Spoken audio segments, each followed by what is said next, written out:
Hi everybody, this is Jill from Movement Duets. Earlier this week you saw a video from Cara introducing our Tactical Strength Challenge series and how to train for that during pregnancy or postpartum. So the considerations that we're talking about today is the max effort deadlift and DR. DR stands for diastasis recti, and we are talking about the separation of the linea alba and the abdominal muscles during pregnancy and how to train for a deadlift after baby.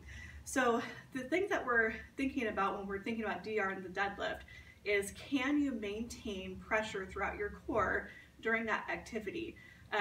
A lot of times what we see if people are experiencing symptoms during a heavy deadlift or a hinging exercise, we'll see some coning or some bulging here. They might even have some pain. So we want to see, is that going on with you? And if it is, what options can we give you to train with your friends along with the TSC if you're not able to do the deadlift quite yet? So one way to find out if you have integrity in the core is this quadruped exercise. So real quick, I want to touch on the fact that when we're talking about maintaining pressure throughout the core, we're not necessarily talking about closing the gap. We're talking about, can you maintain the integrity of the tissue there? Can it maintain integrity during the load?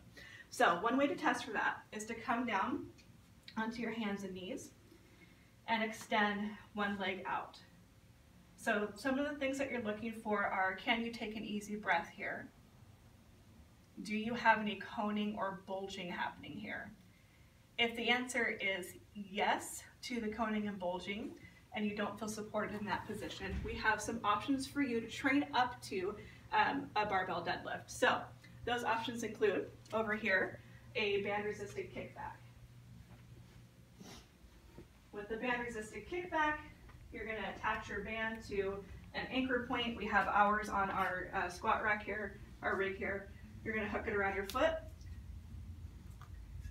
lean forward for support, and kick back.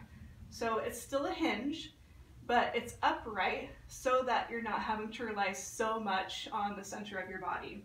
That's one option. Another option would be a tall kneeling hip thrust. So you come on down, grab your weight, hold it up here, hinge your butt back towards your heels, exhale, come up. So this is adding a little bit more load. It's placing a little bit more demand on the core.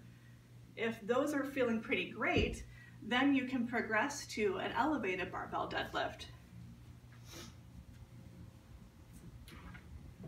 So here I've got my barbell elevated on 2 blocks. Yours might be higher or lower depending on your symptoms and your ability to maintain pressure. Come down, exhale, come up. So not quite so much load on the center because it's a little bit higher. So those are some options. Give them a try, see how they feel. If you have any questions, don't hesitate to comment on this video, and we'll talk to you later. Bye.